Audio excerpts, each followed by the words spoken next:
la Epístola Universal de Santiago. Vamos a ir ahí al capítulo 1 y vamos a comenzar una nueva serie que vamos a titular Hacedores de la Palabra. Así vamos a titular esta pequeña serie, Hacedores de la Palabra. Y hoy nos corresponde el capítulo 1 y vamos a leer desde el versículo 1 hasta el 11. Dice la palabra del Señor de la siguiente manera. Santiago, siervo de Dios y del Señor Jesucristo, a las 12 tribus que están en la dispersión, salud. Hermanos míos, tened por sumo gozo cuando os halléis en diversas pruebas, sabiendo que la prueba de vuestra fe produce paciencia, mas tenga la paciencia su obra completa, para que seáis perfectos y cabales, sin que os falte cosa alguna. Y si alguno de vosotros tiene falta de sabiduría, pídala a Dios, el cual da a todos abundantemente y sin reproche, y le será dada. Pero pida con fe, no dudando nada, porque el que duda es semejante a la onda del mar, que es arrastrada por el viento y echada de una parte a otra. No piense, pues, quien tal haga, que recibirá cosa alguna del Señor. El hombre de doble ánimo es inconstante en todos sus caminos. El hermano que es de humilde condición gloríese en su exaltación, pero el que es rico en su humillación, porque él pasará como la flor de la hierba. Porque cuando sale el sol con calor abrasador, la hierba se seca, su flor se cae y perece su hermosa apariencia. Así también se marchitará el rico en todas sus empresas. Señor, te damos muchísimas gracias en esta hermosa mañana por este tiempo y esta oportunidad que hemos tenido, Señor, de venir delante de ti. Oramos para que tú abras nuestra mente, nuestro entendimiento, para que nuestro corazón sea firmado en tu verdad y para que tu Espíritu Santo obre en nosotros, Señor, de acuerdo a tu propósito, Señor. Gracias porque tu palabra, Señor, nos sustenta, nos ayuda y nos sostiene en momentos de dificultad y debilidad, Señor. Toda la gloria es tuya, Señor, en el nombre poderoso de Jesús.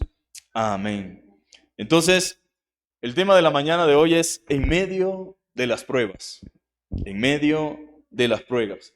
Pero antes de iniciar con el tema, vamos a dar una pequeña introducción acerca de la carta de Santiago. Santiago fue el pastor de la iglesia en Jerusalén y es el hermano del Señor Jesucristo. Ahí en la Biblia usted va a encontrar en los evangelios aproximadamente 5 Santiagos. Pero la pregunta que surgiría sería, ¿cuál de esos Santiago es el autor de la carta? Bueno, él fue el pastor de la iglesia de Jerusalén. Él fue quien estuvo al frente de la iglesia y fue un gran líder. Y fue hermano del Señor Jesucristo, quien en cuyo inicio del ministerio terrenal del Señor no creía ni entendía la tarea ni el propósito del Señor. Dice la Biblia en Juan que cuando fueron a las bodas de Cana, sus hermanos no creían en él. No creían en quien decía ser ni en lo que decía que había venido a hacer. Tenían sus dudas con el Señor. Y es una triste realidad que se sigue repitiendo, queridos hermanos. Una triste realidad que se sigue repitiendo en muchas familias. No creen en lo que Dios ha hecho o está haciendo en nuestras vidas. Permanecen así como que incrédulos, ¿verdad? Pero eso sucedió también con el Señor Jesucristo. Por eso dijo, nadie es profeta sin honra, sino en su propia tierra. Es una realidad. Sin embargo, Santiago, después de un tiempo, fue afectado por la obra de Dios, o sea, su muerte y su resurrección. Luego de ver el cumplimiento de lo que había dicho con antelación, su vida fue afectada por la obra de Dios. Y no solamente creyó, sino que se dedicó a servir al Señor con todas sus fuerzas, a la causa de Dios, al punto de morir como mártir, testificando y defendiendo la fe. Ese fue el autor de la carta, Santiago. Como pastor, él tenía una gran carga, mis queridos hermanos, por los creyentes, especialmente en un tiempo donde la persecución era parte de la vida diaria. ¿Se puede usted imaginar un poco al respecto de cómo eran las circunstancias, cómo eran las condiciones? Dice la Biblia que la persecución fue tan grande en Hechos, que tuvieron que huir, tuvieron que salir. Hubo una hambruna tan terrible que tuvieron que huir también. Por supuesto, el ser cristiano como ahora no era lo mismo que ser cristiano en esos tiempos. Usted ahora se convierte en cristiano, ser cristiano está de moda, ¿sí o no? Ah, tú vas a la iglesia, yo también voy. ¿A dónde vas tú? No, yo voy a donde fulano de tal. No, yo voy a tal iglesia. Esa iglesia es grande, esa iglesia no sé qué. Y todo el mundo, hasta los artistas, son ahora cristianos. Pero una cosa es decir que somos cristianos y otra cosa es vivir como cristianos. Y en ese tiempo, ser cristiano era una sentencia de muerte. Era decir, yo ahora me he convertido en un seguidor de Cristo y posiblemente voy a terminar como un mártir. Entonces, él fue un pastor que sintió una carga muy grande, porque la persecución era parte de la vida diaria. No podía hacer menos que estar dispuesto a alentar a sus hermanos. Esta epístola o esta carta tiene la intención de alentar a los hermanos de aquel entonces, pero también a los que estamos en este tiempo. Amén. No solamente quería el apóstol Santiago alentar a los hermanos, por así decirlo, en cuanto a la palabra, sino que oraba por ellos. Él estaba orando, y si algo, o si por algo era conocido el apóstol Santiago, era por ser un hombre de oración, del cual se decía que era tan consagrado a la oración que tenía sus rodillas encallecidas como un camello, porque constantemente estaba postrado sobre sus rodillas, humillándose ante Dios y rogando por el perdón de su pueblo. Aparte de orar, alentaba a sus hermanos mediante la palabra de Dios. Por eso nosotros nos congregamos, mis queridos hermanos, para ser alentados mediante la palabra de Dios. Necesitamos la palabra del Señor. Y esa es la tarea de un pastor. Esa era la tarea de Santiago, pero también es la tarea de un pastor. Está llamado para animar y consolar a los hermanos en tiempos de dificultad.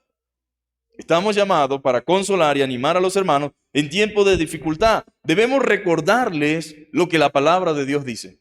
Debemos recordar lo que las promesas del Señor dicen, pero también estamos puestos, al igual que Santiago, para exhortarnos a que nos mantengamos firmes en la fe. Hay momentos en los cuales queremos fluctuar, en los cuales queremos debilitarnos, en los que nos sentimos como que no vamos a poder. Bueno, su tarea también era exhortar a que se mantengan firmes y sanos en la fe.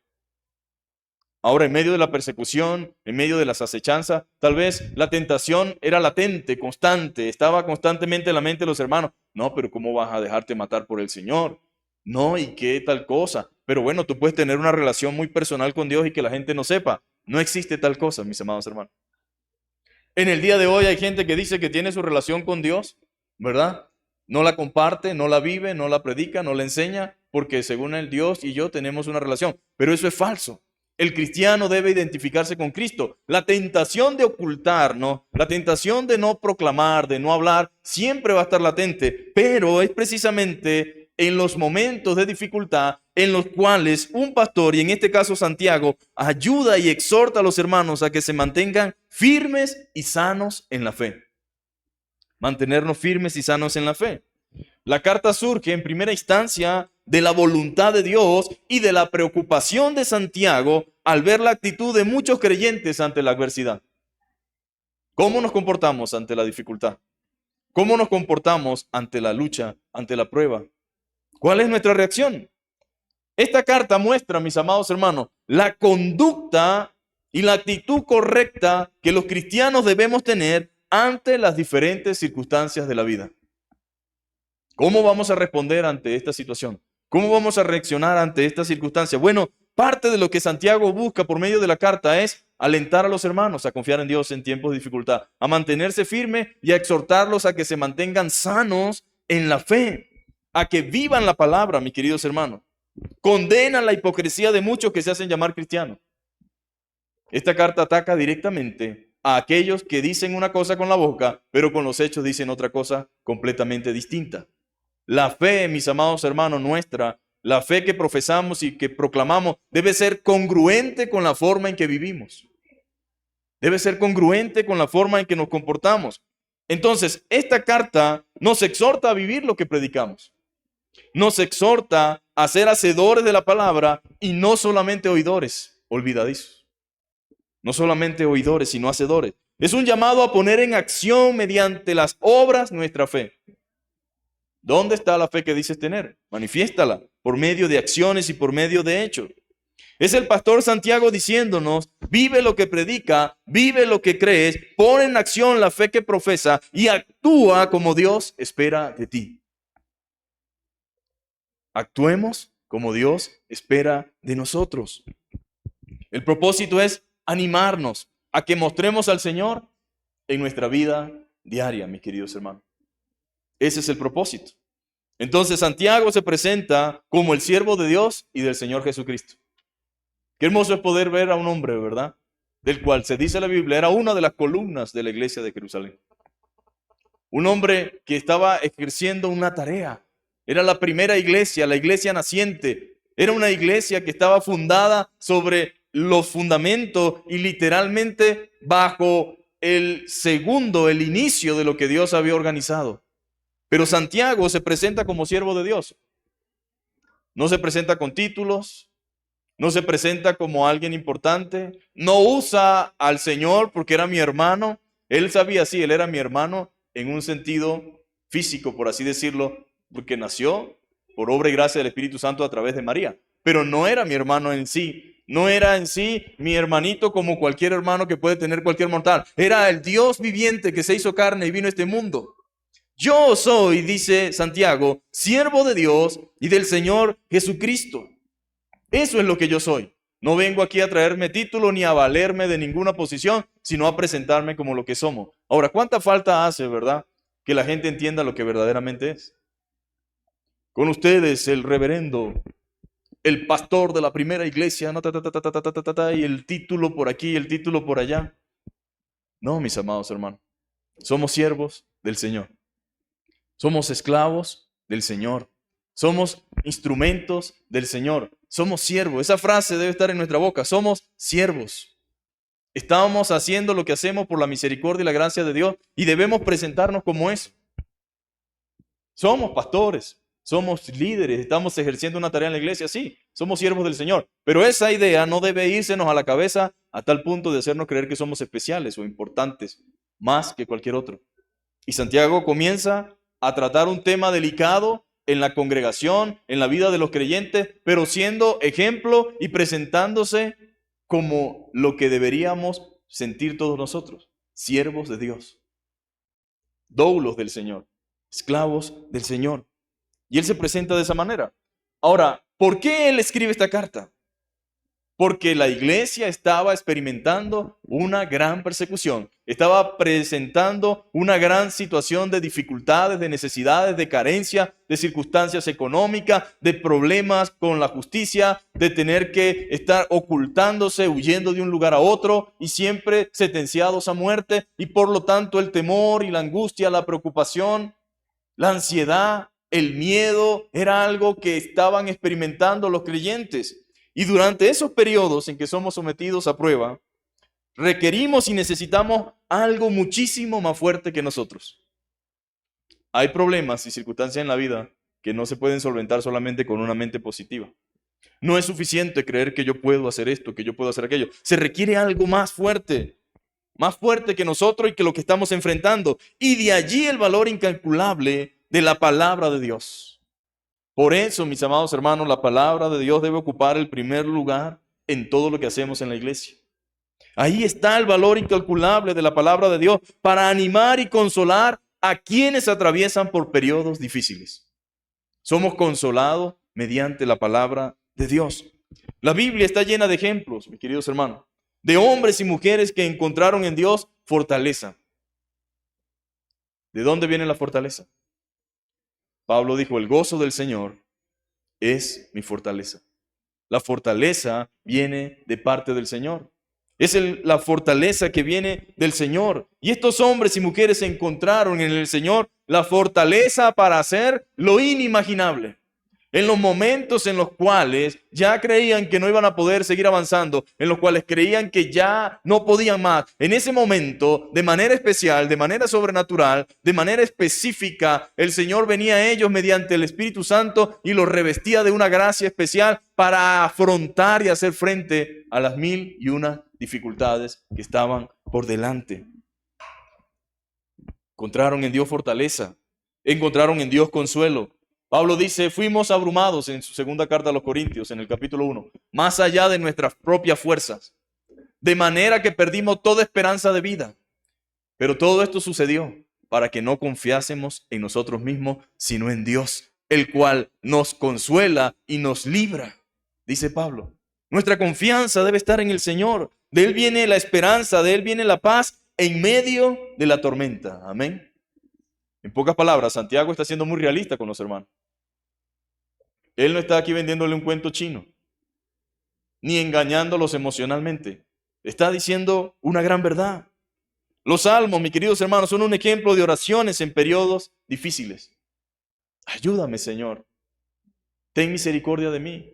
No me dejes en manos de mis enemigos. No permitas esto, no permitas aquello. Levántate, oh Dios, por nosotros.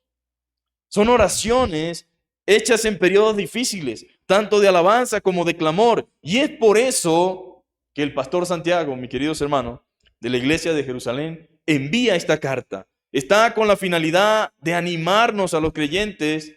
Está con la finalidad de animar a los creyentes que habían sido dispersos como resultado de la persecución. Y usted debería decir, gracias, Señor, por el tiempo que yo vivo. Porque si bien es cierto, puedo tener problemas y dificultades, pero no he experimentado nada parecido a lo que vivieron mis hermanos del primer siglo. Gracias porque puedo compartir mi fe y porque puedo caminar libremente con mi Biblia bajo mi axila, en vía a la iglesia y no pasa nada. Lo único que puedo recibir es que me digan fanático y loco, pero hasta ahí no pasa nada. Pero no era así la realidad que atravesaban estos hermanos.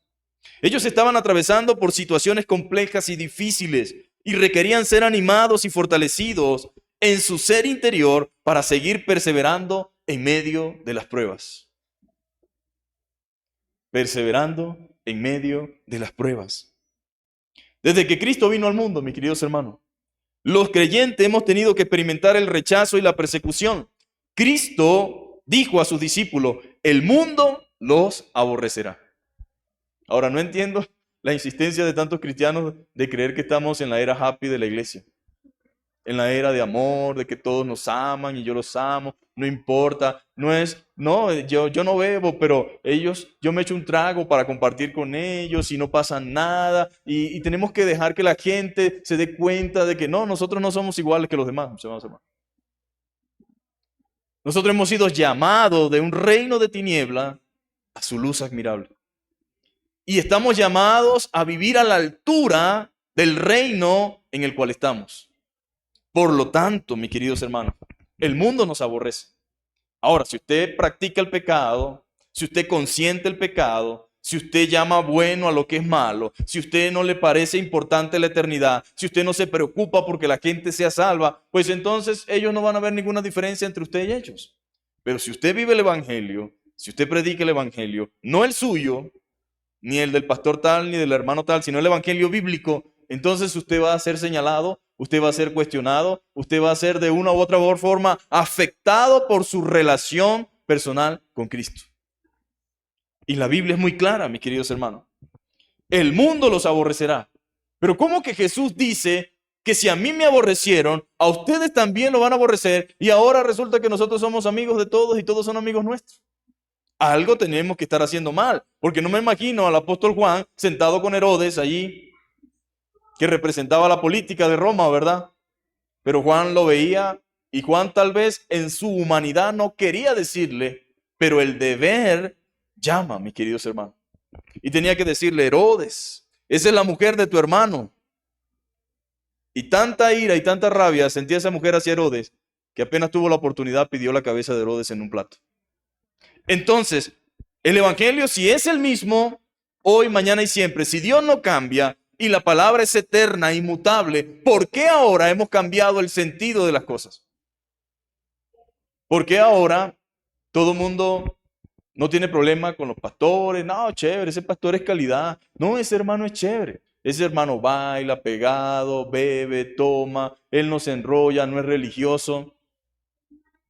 Yo no soy quien, dicen algunos, para juzgar, pero ya tenemos quien nos juzgue, la palabra misma. La palabra misma es quien nos juzga. Entonces, los discípulos entendían eso y era lo que estaban experimentando. Persecución, aborrecidos.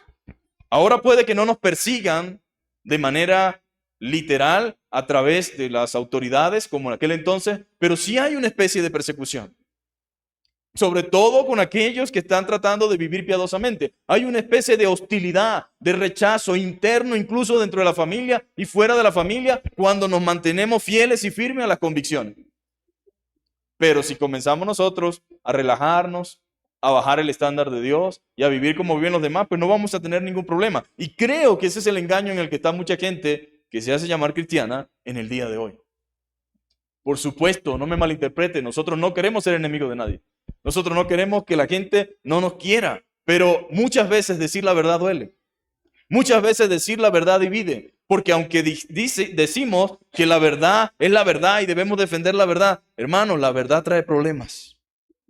Y se los trajo a Cristo. A Jesús lo querían matar. A Santiago, su hermano, lo mataron por proclamar la verdad. A Esteban lo mataron por proclamar la verdad. Entonces, si usted predica la verdad en este día de hipocresía, de mentira, de engaño, en un tiempo en el cual lo que hay es simplemente vanidad y arrogancia, si usted dice la verdad en medio de estos círculos, ¿qué cree usted que va a recibir?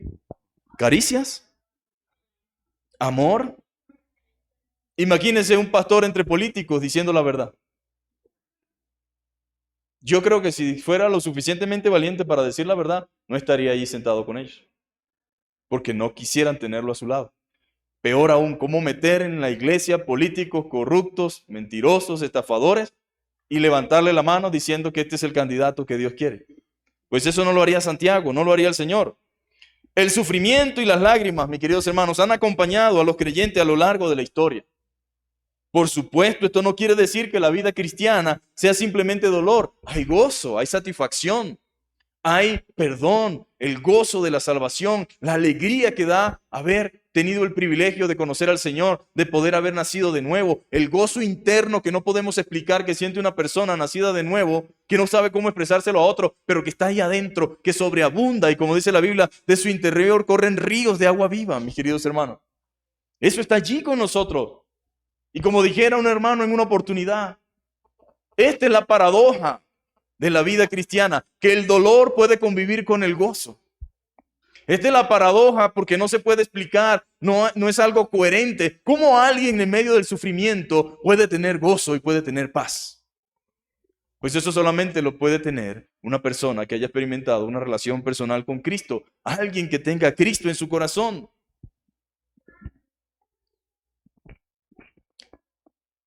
No significa entonces que la vida cristiana sea simplemente dolor. Pero ser fieles y íntegros en un mundo corrompido requiere un alto precio que pagar, pero que todo buen cristiano debería desearlo pagar con gusto. Prefiero ser fiel al Señor, amén. Como cristianos nosotros descansamos en el cuidado y la soberanía de Dios, ¿es así? Sabemos que Él tiene el control, mis amados hermanos. Sabemos que Él está al control de todo y que nuestra vida está en sus manos. Sin embargo, nuestra fe experimentará en cualquier etapa de nuestra vida la prueba. Yo tengo fe. Yo confío en Dios, el Señor es mi pastor y nada me faltará.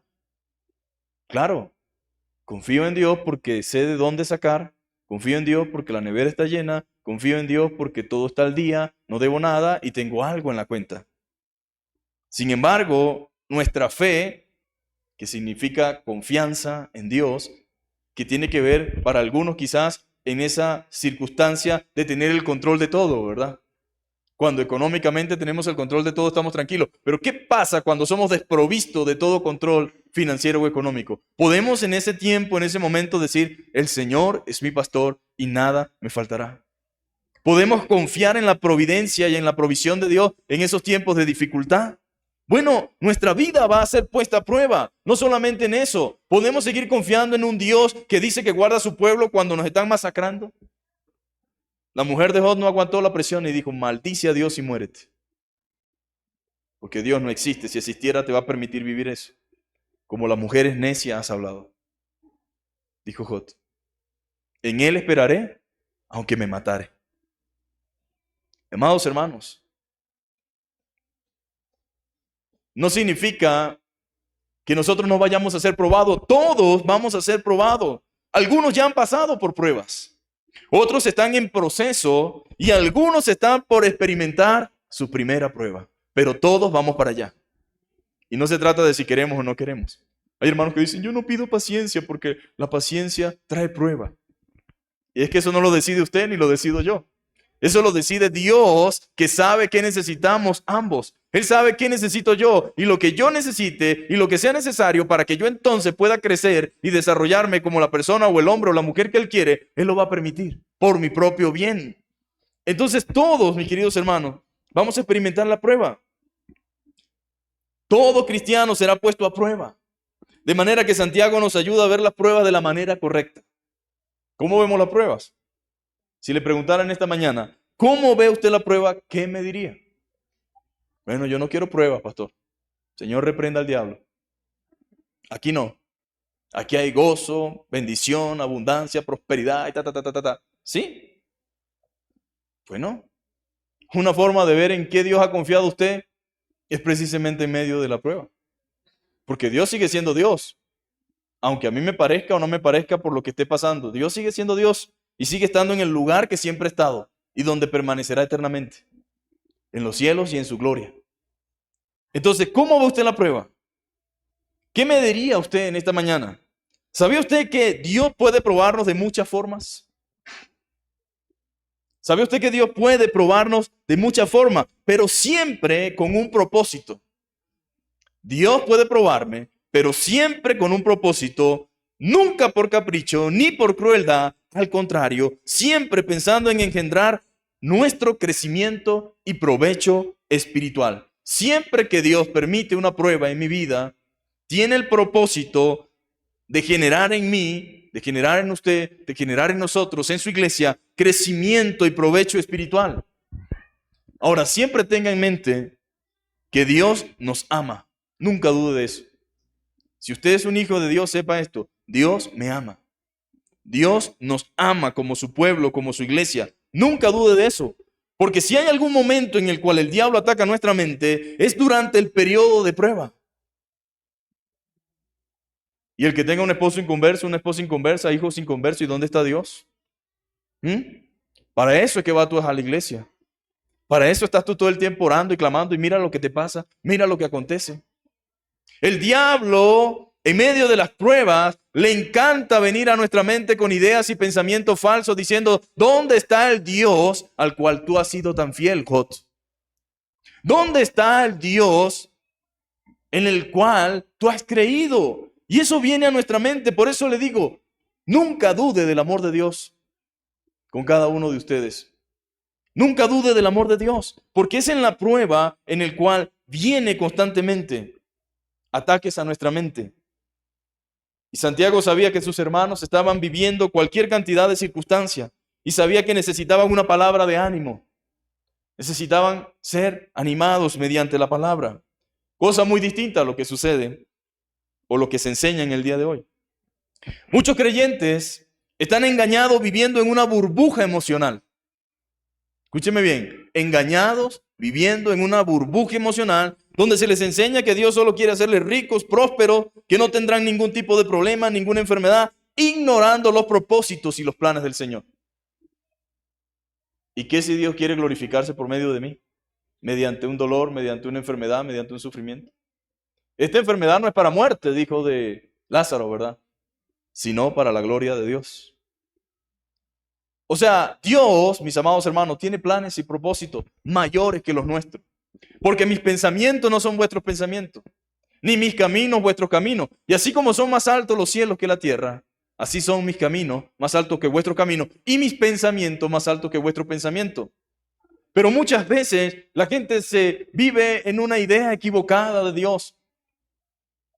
Muchas veces decimos, no puede pasar esto, no puede pasar aquello. Nos va a pasar lo que nos tenga que pasar.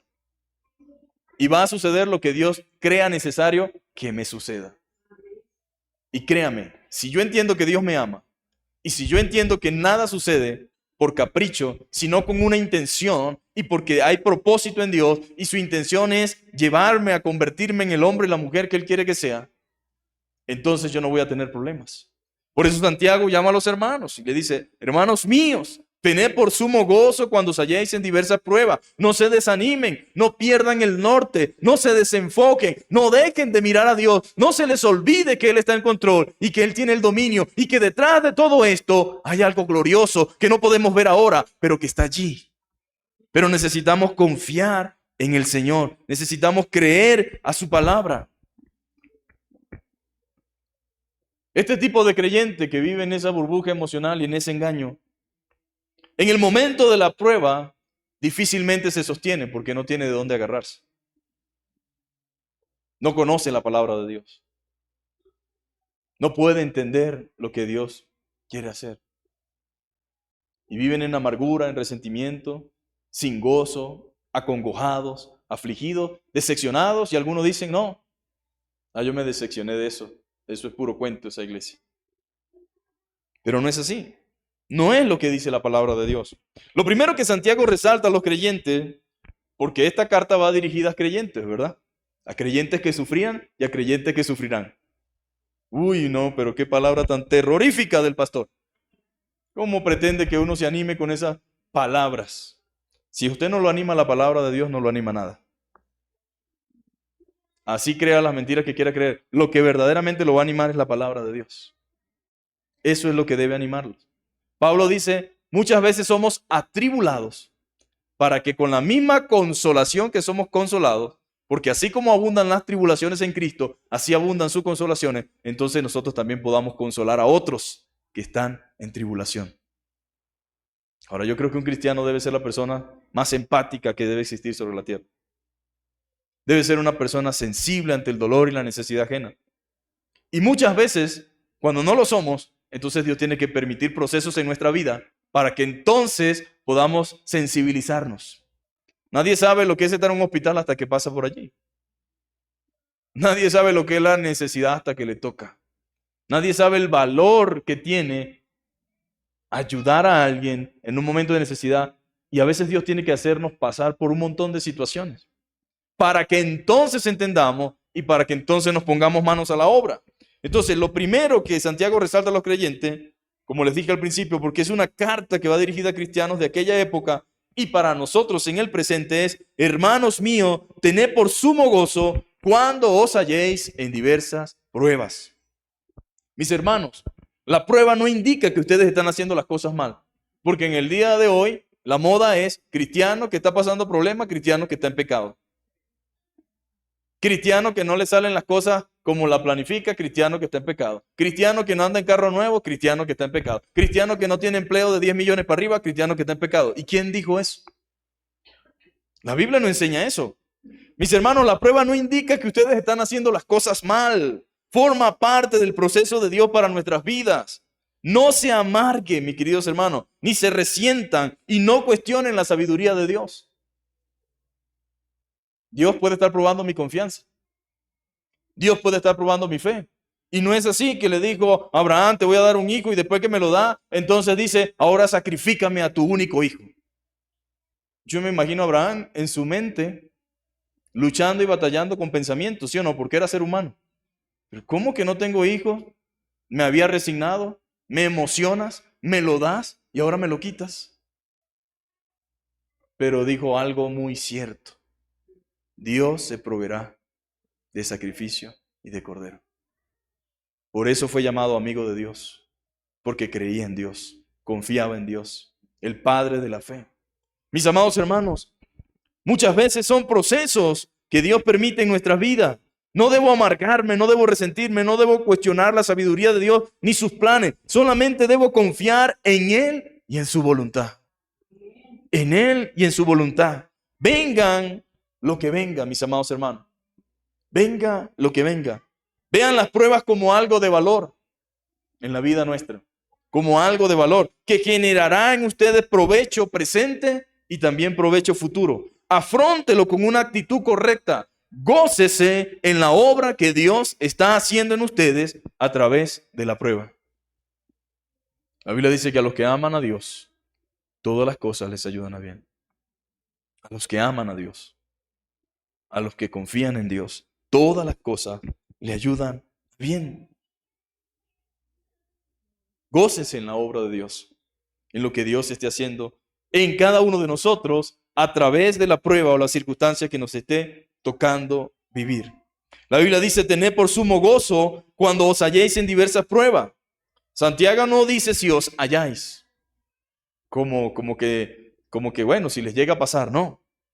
Dice, si os halláis en diversas pruebas, sino cuando os halléis. Tened por sumo gozo cuando os halléis inmersos en ellas. Como dice William MacDonald, nunca podremos librarnos de ellas. ¿De quiénes? De las pruebas. Si somos cristianos, ¿no? La cuestión es, ¿qué vamos a hacer con ellas? ¿Con qué, pastor? Con las pruebas. ¿Qué vamos a hacer? Y es aquí, mis amados hermanos, donde Santiago busca que los creyentes comprendamos que ninguna prueba en nuestra vida es en vano. Ninguna prueba en nuestra vida es en vano y que su fin siempre será provechoso. Provechoso, provechoso. Y debemos afrontarla con gozo. Debemos afrontar con alegría, con gozo, los procesos de Dios en nuestra vida. ¿Qué estoy viviendo? Cada uno sabe, ¿verdad? ¿Qué estoy afrontando? Cada uno sabe. ¿Por qué Dios ha permitido esto? Él lo sabe. Cada uno está afrontando pruebas distintas, procesos de Dios en nuestra vida. Y qué bello es que nosotros podamos entender que cada circunstancia en nuestra vida, por muy difícil que parezca, redundará para la gloria de Dios y para beneficio espiritual de nuestras almas. Dios tiene propósito en esto que estoy experimentando. Dios tiene propósito en esto que está aconteciendo. Esto va a redundar para su gloria, pero también para el provecho espiritual de mi alma. Diga conmigo, hay propósito en Dios, en todo lo que me acontece. Y después de la prueba, mis amados hermanos, somos diferentes. Después de la prueba, somos totalmente diferentes. Nuestra comunión con Dios cambia, bendito sea Dios. Aprendemos a clamar al Señor, a orar, a buscarlo. Ya no lo buscamos solamente cuando nos conviene, sino tenemos una necesidad de estar en comunión con Él. Nos despertamos para tener nuestra relación, nuestra comunión con Dios. Después de la prueba, nuestra confianza en Dios se acrecienta. Porque sí, Abraham confiaba en Dios, pero después de la experiencia de llevar a su hijo al monte Moriat, la confianza que tenía en Dios se acrecentó mucho más. Porque uno crece en medio de las pruebas. Uno aprende a ver a Dios en medio de las circunstancias difíciles. Uno aprende a ver el valor de la oración. Uno aprende a ver el valor de la palabra. Uno aprende a darse cuenta que uno solamente depende de Dios y que Él es el sustento nuestro en momentos de dificultad, que Él es el que nos sostiene, Él es el que nos acompaña, Él es el que se queda allí y de que no es lo que yo creía, no eran los amigos, no era el trabajo, no era el dinero, no era la confianza en la fuerza, en la salud. Es el Señor, mis queridos hermanos. Él es el único que queda allí, mis queridos hermanos. Somos diferentes, mis queridos hermanos. Nuestra comunión con Dios cambia. Nuestra vida espiritual se fortalece. Crecemos en medio de las pruebas si la asumimos con la actitud correcta. Abraham no fue el mismo después de su prueba en el monte Moriat. Resultó en provecho espiritual para él. Su idea del Señor se amplió. La imagen que tenía de Dios se amplió. Y su confianza en ese Dios creció. Ahora Santiago nos dice, tened por sumo gozo cuando os halléis en diversas pruebas. La Nueva Traducción Viviente lo dice así. Amados hermanos, cuando tengan que enfrentar cualquier tipo de problemas, creo que es más claro, ¿verdad? Cuando tengan que enfrentar cualquier tipo de problemas, considérenlo como un tiempo para alegrarse mucho. Pero ¿y cómo me voy a alegrar de problemas? ¿Cómo me voy a arreglar de situaciones? Ahora el verso 3 dice, porque ustedes saben que siempre que se pone a prueba la fe, la constancia tiene una oportunidad para desarrollarse. ¿La constancia de quién? La constancia nuestra. La constancia nuestra como creyentes. En la Nueva Versión Internacional dice, hermanos míos, considérense muy dichosos. Eso significa bienaventurados. Considérense bienaventurados cuando tengan que enfrentarse con diversas pruebas, pues ya saben que la prueba de su fe produce perseverancia. La prueba de vuestra fe produce perseverancia. Es lo mismo que Jesús dijo en el Sermón del Monte. Mateo 5, versículo 11 y 12. Bienaventurados sois cuando por mi causa os vituperen y os persigan y digan toda clase de mal contra vosotros, mintiendo. Gozaos y alegraos porque vuestro galardón es grande en los cielos, porque así persiguieron a los profetas que fueron antes que a vosotros. La palabra griega para prueba, aquí en Santiago, versículo 2, es pierasmo. Esa es la palabra griega para prueba. Es una prueba que se hace con un fin, con una intención, que no es sino que el que es sometido a la prueba surja de ella más fuerte y más puro. Poca palabra. Dios quiere que yo salga de esa prueba más fuerte y más puro. Si nos enfrentamos con la actitud de vida ante la prueba, producirá en nosotros una constancia, una firmeza a toda prueba. Pero si leemos el tercer versículo, dice, podemos observar muy claramente lo que Dios quiere decir, ¿verdad?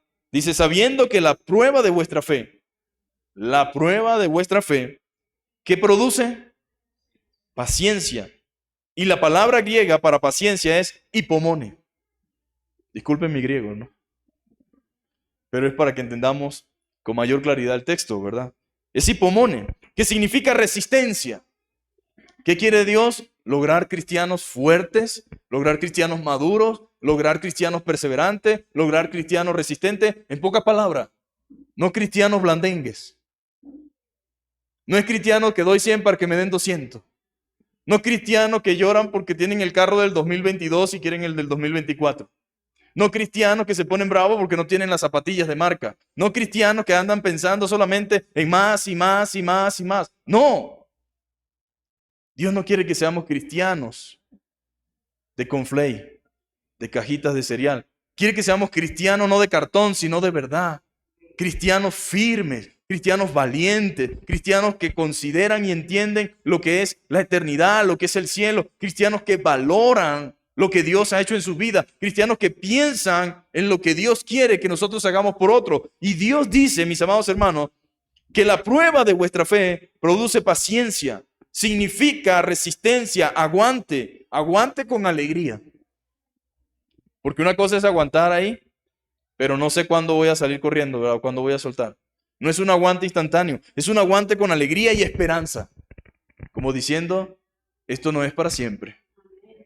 Como dice el himno, ¿verdad? Y algún día, en vez de una cruz, mi corona Jesús me dará. Esa es la esperanza del cristiano. Constancia, paciencia, perseverancia. No es una simple actitud de soportar las cosas. No es simplemente, ay, lo voy a sobrellevar. No. Sino la habilidad de transformarlas en grandezas y gloria. ¿Qué? Las pruebas, los problemas. Lo que alucinaban los paganos en siglos pasados de la persecución era que los mártires no morían lúgubremente, o sea, con tristeza. A ellos les llamaba la atención que los cristianos estaban ahí en la hoguera, listos para prenderle el fuego y estaban dando gracias al Señor por haberle tenido como dignos de morir y tener que sufrir por causa del nombre, o sea, el nombre de Cristo. Les asombraba a los paganos que en medio de la sentencia de muerte, como aquella llamada perpetua, teniendo a su hijo y a su padre allí y dándole la oportunidad de que rindiera culto y adoración al gobernador pagano, ella decía, soy seguidora de Jesucristo. Llévenla a las bestias, a morir con los leones. Pero no morían lúgubremente, no morían con tristeza, sino cantando. En una ocasión uno de ellos sonreía en las llamas y le preguntaron de qué se estaba riendo. Y contestó, veo la gloria de Dios y me sentí feliz. Ya voy a casa, porque el mundo no es mi hogar. Hipomone es la cualidad que hace capaz a una persona no solo de sufrir la adversidad, sino de conquistarla y vencerla. Dios quiere eso. Y eso no se logra, mis amados hermanos. No se logra sin pruebas, sin luchas. No se logra simplemente viviendo como un cristiano caprichoso. No se logra viviendo simplemente como un cristiano que todo el tiempo está solamente dame y nunca dispuesto a dar absolutamente nada. Y Santiago lo entendía muy bien. Es la capacidad, mis amados hermanos. La capacidad que hace capaz a una persona no solo de sufrir la adversidad, sino de conquistarla y vencerla. El resultado de la prueba soportada con la debida actitud es la fuerza para soportar aún más y conquistar en batallas todavía más duras. Dios nos tiene aquí, mis amados hermanos, y está formando nuestro carácter. Está transformándonos en lo que Él quiere. Y usted debería decir juntamente conmigo, bendito sea Dios. Gracias por todas las cosas que me ayudan a parecerme más a ti y que me fortalecen en fe.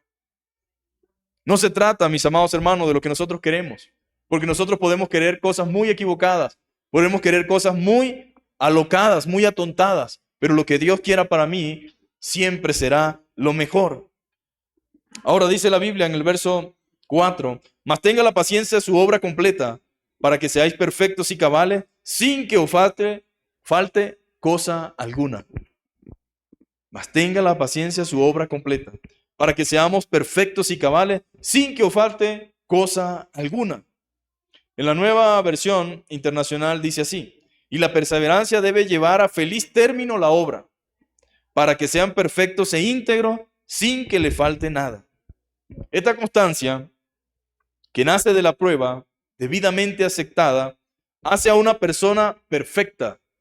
Ahora, la palabra perfecto en la Biblia no significa sin pecado o ausente de todo pecado. Sabemos que mientras estemos en este cuerpo, somos propensos a pecar, ¿sí o no? La Biblia dice claramente que cuando este cuerpo sea transformado en un cuerpo de gloria, entonces alcanzaremos la perfección plena.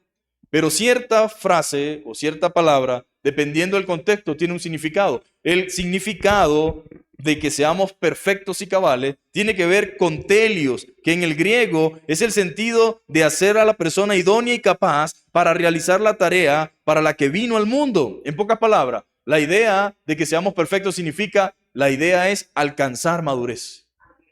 Que el cristiano alcance madurez en la vida cristiana. En pocas palabras, la convierte en una persona madura e íntegra. ¿Quiénes? Las pruebas. Nos convierten en personas maduras e íntegras. Y aquí tenemos una gran idea. Por la forma en que nos enfrentamos con las experiencias de la vida, nos estamos capacitando para la labor que Dios quiere que realicemos. Las pruebas me están capacitando para la labor que Dios quiere que nosotros realicemos. La hace perfecta. En griego esa palabra es telios y tiene generalmente el sentido de perfección para un fin determinado. Lo hace completa, que es la palabra para que seáis perfectos y cabales, ¿verdad? Sin que os falte cosa alguna. Entonces la idea es que Dios quiere que nosotros maduremos, alcancemos madurez, alcancemos esa perfección que está ligada a su voluntad, a su palabra. Y esa palabra cabales es completa, que quiere decir íntegra, perfecta en todas sus partes gradualmente. Ahora, ¿qué quiere Dios en medio de estas pruebas? Perfeccionarme en mi carácter, perfeccionarme en mi confianza, perfeccionarme en mi fe, perfeccionarme en su voluntad, perfeccionarme en lo que Él dice por medio de las Escrituras. Esta constancia a toda prueba desplaza las debilidades y las imperfecciones del carácter de la persona. ¿Cómo puede Dios tratar con mi carácter? Si tengo mal genio, si soy un poquito orgulloso, rencoroso. Bueno, hay muchas formas que Dios tiene para tratar con nosotros. Lo primero que hace Dios es hablarnos por medio de su palabra, ¿sí o no? Por medio de las Escrituras, por medio de su Espíritu Santo.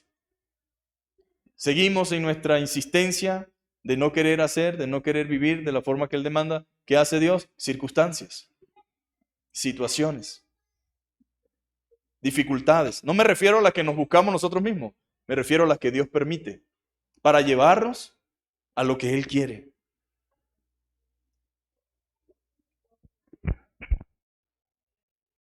La idea de Dios es llevarnos a un punto hasta el cual seamos idóneos para servirle a Dios de todo corazón y con mucha humildad. Eso lo hace Dios. Ahora, aquí tenemos un gran pensamiento de un comentarista hablando al respecto de este capítulo. Dice, el cristiano debe esperar que las pruebas le metan a empujones en la vida cristiana. Empellones, dice otra frase. Significa, a veces las circunstancias nos empujan hacia la voluntad de Dios. ¿Cómo entendía Israel cuál era la voluntad de Dios? Cuando venían los babilonios. ¿Cómo entendía Israel la voluntad de Dios? Cuando no escuchaban al profeta, cuando venían las consecuencias del pecado. ¿Cómo entendía el pueblo si no era a través de medio de circunstancias? ¿Y qué hacían esas circunstancias? Purificarlos. ¿Qué hacían esas circunstancias? Santificarlos. ¿Qué hacían esas circunstancias? Mostrarles que ese no era la vía, que ese no era el camino. Ahora, ¿quién cree ustedes que está detrás de todo lo que sucede en nuestra vida? Si usted es un hijo de Dios, por supuesto que no es el diablo. Si usted es un hijo de Dios, por supuesto que es Dios, trabajando en nuestro carácter, en nuestra vida. El cristiano debe esperar que las pruebas le metan a empujones en la vida cristiana. Se nos presentarán todas las experiencias inimaginables. Habrá la prueba del dolor y de las desilusiones que tratarán de quitarnos la fe. ¿O lo experimentó, sí o no? ¿Lo experimentó? Vendrá también la prueba de las seducciones que tratarán de inducirnos a dejar el buen camino. José en Egipto, ¿verdad? Quería hacer la voluntad de Dios, pero ahí estaba también la tentación. Estarán las pruebas de los peligros, de los sacrificios, la impopularidad que a veces supone el camino cristiano. Pero nada de eso nos viene para hundirnos, sino para remontarnos. No pretenden vencernos, sino que las venzamos, ni debilitarnos, sino fortalecernos. La vida cristiana es como la de un atleta. Cuanto más duro es el entrenamiento, más animado está, porque sabe que así estará dispuesto para realizar un esfuerzo que le conduzca a la victoria. ¿Y qué queremos nosotros, mis amados hermanos? La victoria. Eso es lo que queremos, ¿verdad? La victoria en el Señor, la victoria en Cristo, lograr hacer su voluntad, lograr cumplir con su propósito. ¿Y qué hace Dios mientras vamos en ese camino? Nos ayuda. ¿Y cómo nos ayuda? Por medio de pruebas y por medio de dificultades. Ahora, la prueba de la que estamos hablando aquí no es la misma prueba que comúnmente decimos las tentaciones. La tentación o la palabra prueba en este sentido tiene el propósito de ayudarnos a crecer espiritualmente. Y cuando hablamos de la otra prueba que está más adelante en el versículo 13 o 12 de Santiago, del capítulo 1, tiene que ver con las tentaciones que vienen de nuestra propia concupiscencia, que no tienen nada que ver con Dios, sino que cada uno es tentado según su propia concupiscencia. Entonces, ahí está. Cuesta, mis amados hermanos, decía alguien, si el camino cuesta es porque vamos cuesta arriba. Y si vamos cuesta arriba, vamos hacia la cima. Y si vamos hacia la cima, vamos al cielo. Eso es lo que Santiago quería que los hermanos pudieran entender. Sin lugar a dudas, las pruebas nos enseñan a esperar, mis amados hermanos, y a depender. Nos llevan a la sumisión, al desprendimiento y a la humildad y a valorar las cosas eternas por encima de lo material. La salud no tiene precio, sabemos, ¿verdad? Ahora, hay gente que tiene dinero y su amor al dinero es tan grande que ni por su propia salud quiere invertir su dinero en su salud. Y si no lo invierte en sí mismo, mucho menos en otro. En una oportunidad veía una película basada en la vida real sobre un señor italiano al cual le secuestraron un nieto. Y cuando le mandaron el recado, los secuestradores, pidiendo el dinero por su nieto, dijo, pues irá a morir porque yo no le voy a dar el dinero. No fue sino hasta que después que mandaron una oreja, en presencia de su propia hija y de los familiares, que le lloraron y le rogaron que por favor pagara el rescate. Y ese rescate era como un pelo con toda la fortuna que tenía el Señor. Pero a veces ese tipo de personas requiere y necesita vivir en situaciones y circunstancias. Y sin lugar a dudas, esas pruebas nos enseñan a esperar y a dependernos. Nos llevan a la sumisión, al desprendimiento, a la humildad y a valorar las cosas eternas por encima de lo material. Por esto, no es sino hasta después de muchas experiencias, incluyendo la enfermedad, que entendemos el valor de la vida. Cuán importante es la vida, ¿verdad? Cuán importante es la salud. Cuán importante es que seamos condescendientes con aquellos que sufren, con aquellos que están enfermos, con aquellos que necesitan tratamiento, que nosotros podamos ayudar, que nosotros podamos colaborar, cooperar.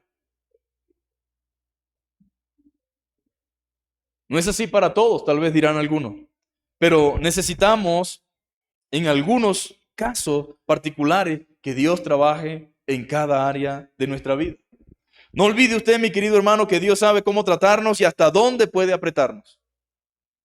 Ni nos va a apretar más, ni nos va a apretar menos. Él sabe de qué estamos hechos y hasta dónde puede llegar cada uno. De la misma forma que un padre conoce a sus hijos y que por amor le toca disciplinar, nuestro Dios nos moldea a su imagen mediante las pruebas. Alguien dijo que la madurez se desarrolla solo en el laboratorio de la vida. Las pruebas no solo nos ayudan a fortalecer nuestra fe, sino que también transforman nuestro carácter. Nuestro carácter es transformado. Los problemas de la vida, las necesidades, las carencias, las enfermedades pueden verse de dos maneras. Una, como una desgracia, o dos, como un gimnasio que transforma nuestros músculos en fe. Yo prefiero verlo como la segunda. ¿Amén? Nada ocurre sin propósito para la vida del creyente. Yo deseo verlo como ese lugar, como ese gimnasio espiritual mediante el cual podemos ejercitar nuestra fe hasta llegar a la medida y a la estatura del varón perfecto, hasta la medida de Cristo. Tal vez alguien aquí en esta mañana se siga preguntando, ¿cuál es el propósito de las pruebas? ¿Cuál es el propósito? Especialmente cuando se está sufriendo, ¿verdad? Porque cuando estamos inmersos en medio del sufrimiento, del dolor, de la prueba, pareciera como que la mente se nublara, como que si no lográramos pensar con claridad. Y puede que alguien diga, ¿cuál es el propósito entonces de las pruebas? Porque yo no entiendo, yo no sé, yo no comprendo.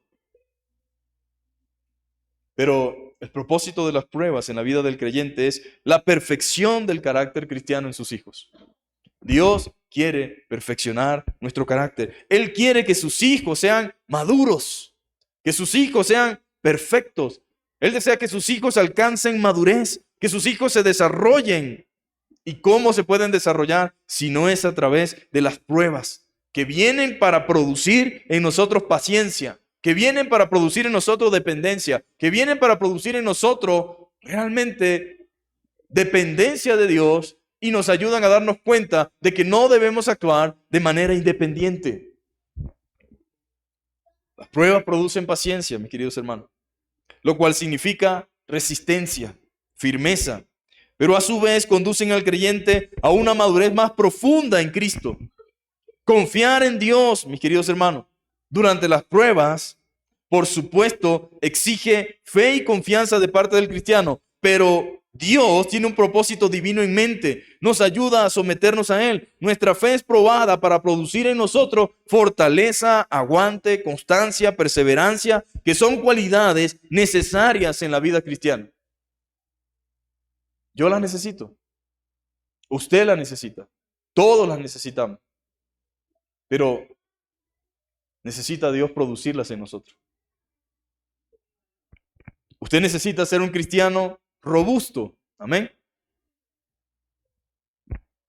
Ejercitar su espíritu, ejercitar su vida cristiana. Y eso solamente se logra mediante el ejercicio espiritual, y las pruebas son la máquina que Dios usa para robustecer nuestra fe.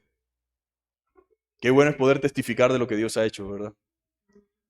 Y poder decir, gloria a Dios, hermano. El Señor hizo esto en mí, en mi familia. Tuvimos que vivir esto, tuvimos que experimentar esto. Pero alabado sea Dios, estamos tan agradecidos de que ahora entendemos y valoramos el valor y la importancia que tiene la iglesia, que tiene la palabra, que tiene la comunión con los hermanos, que tienen las buenas relaciones en la fe.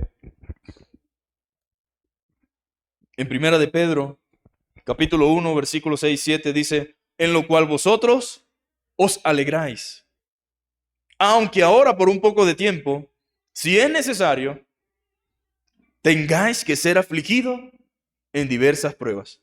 Y aquí quiero que nos detengamos, porque alguien pudiera pensar, eso es Santiago que pensaba así. No, no era Santiago nada más.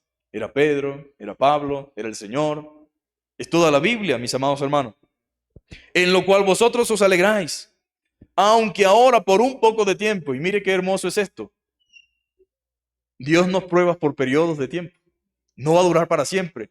Ahora por un poco de tiempo, si es necesario, porque puede que no sea necesario. Si no es necesario, Dios no lo va a hacer. Pero si es necesario, por mi propio bien, tengáis que ser afligido, no en una, no en dos, en diversas pruebas. Para que sometida a prueba, vuestra fe, no la de Dios, sino la mía, mucho más precioso que el oro, el cual, aunque perecedero, se prueba con fuego.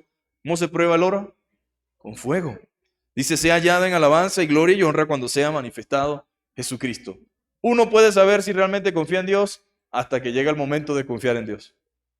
Uno puede saber realmente dónde está su fe hasta que se ve sacudido. La Biblia dice de Pedro que el Señor le dijo, Pedro, ¿me amas? Sí, Señor, yo te amo. Pedro, ¿me amas? Sí, Señor, yo te amo. Pedro, ¿me amas? Señor, ya te lo dije, ¿por qué me lo preguntas tantas veces? apacienta mis corderos. Porque muchas veces decimos, Señor, yo te amo. Señor, yo estoy dispuesto a hacer cualquier cosa por ti. Para mí tú eres lo más grande, tú eres lo más maravilloso, tú eres todo para mí, Señor. Y a veces vienen circunstancias en las cuales tenemos que decidir entre Dios y los beneficios, entre Dios y su palabra y entre lo que nosotros queremos. Y la mayoría de las veces tomamos cualquier decisión menos la que deberíamos tomar. El amor a Dios, mis amados hermanos, debe llevarnos a asumir compromisos y responsabilidades con Dios. Y muchas veces tenemos que madurar, pero ese maduramiento en la fe viene por medio de procesos, viene por medio de pruebas, viene por medio de dificultades. Lo importante no es lo que tenga que venir, sino el resultado final, en lo que nos convierte, mis amados hermanos, en creyentes fuertes, en creyentes firmes, en creyentes robustos. En Romanos capítulo 5, versículo 3 al 5, dice, y no solo esto, dice Pablo, sino que también nos gloriamos en las tribulaciones, sabiendo que la tribulación produce paciencia, y la paciencia prueba, y la prueba esperanza, y la esperanza no avergüenza, porque el amor de Dios ha sido derramado en nuestros corazones por el Espíritu Santo que nos fue dado. ¿Qué dice Pablo? También nos gloriamos en las tribulaciones. Dios sigue siendo Dios en el sosiego, en la tranquilidad, en la paz, pero también en las tribulaciones. Por supuesto, Pablo había experimentado todo tipo de circunstancias. Yo invito a que algunos de ustedes me traigan en la Biblia los textos que digan que los creyentes del Antiguo y del Nuevo Testamento no padecieron nunca. Invito a cualquiera que me traiga en textos escritos y me digan, mire, pero Pablo vivió esta vida. No, usted va a encontrar que Pablo experimentó todo tipo de circunstancias, traición. Nadie quiere ser traicionado. Pero la traición es real. La traición existe. Y muchas veces vamos a ser traicionados. Y en medio de la traición vamos a sentirnos mal. Vamos a sentirnos tristes. Vamos a sentirnos afligidos. Pero la traición es real. Existe. El dolor, la enfermedad, la escasez. Pablo experimentó la escasez, la necesidad, la persecución. Y para usted de contar, sin embargo, el gozo del Señor fue su fortaleza. Podemos decir, Pablo estaba ejercitado.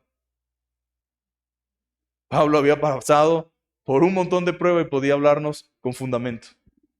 Él no nos decía, Dios los va a ayudar porque, ese es un parte del protocolo que debo decirle a alguien que está pasando un momento difícil. Él decía, Dios te va a ayudar.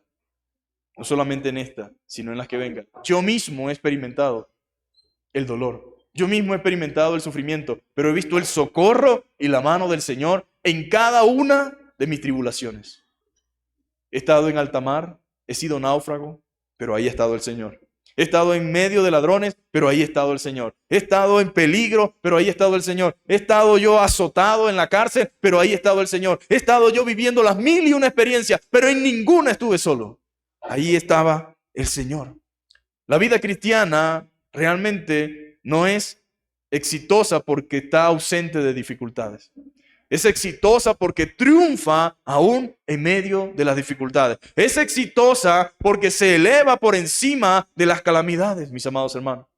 Por eso Pablo dice, nos gozamos también en nuestras tribulaciones. ¿Y sabe por qué? Porque puede que se me vaya la risa, puede que se me vaya la alegría, pero nunca se me va a ir el gozo.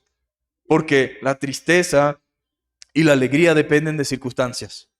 Usted puede estar feliz mientras la vida le sonríe. Usted puede estar feliz mientras todo sale de chaquetica, pero puede que se le vaya la risa, pero sabe algo que no le puede quitar el mundo, y es el gozo que viene de parte de Dios.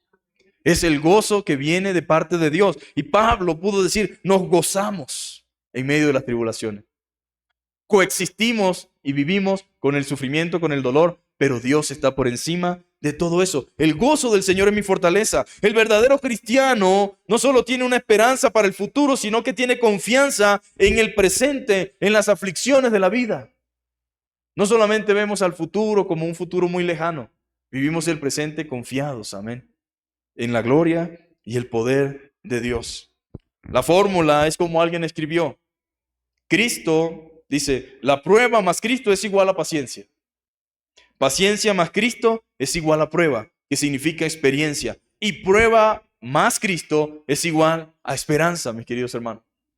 Nos regocijamos en las tribulaciones. No porque nos guste el dolor que causa. No somos masoquistas, ¿verdad? No nos gusta sufrir de gratis, ¿no? Para nada en lo absoluto. Sino porque sabemos, mis queridos hermanos, que Dios usa las dificultades de la vida y los ataques del enemigo para edificar nuestro carácter. Los caracteres nuestros necesitan ser moldeados a la imagen de Dios. Y Dios va a usar lo que sea necesario. Los problemas que encontramos acrecientan nuestra paciencia, a la vez que nos fortalece, profundiza nuestra confianza en Dios y nos da seguridad acerca del futuro. Ahora, gracias a Dios por las oportunidades que tenemos de crecer en medio de las pruebas. Amén. Que Dios nos ayude a ver las pruebas como debemos verlas. Que aprendamos a confiar en las promesas y en la palabra del Señor en medio de las pruebas. Nunca podríamos desarrollar paciencia si nuestras vidas estuviesen exentas de problemas. Poca palabra, lo que viene lo necesitamos.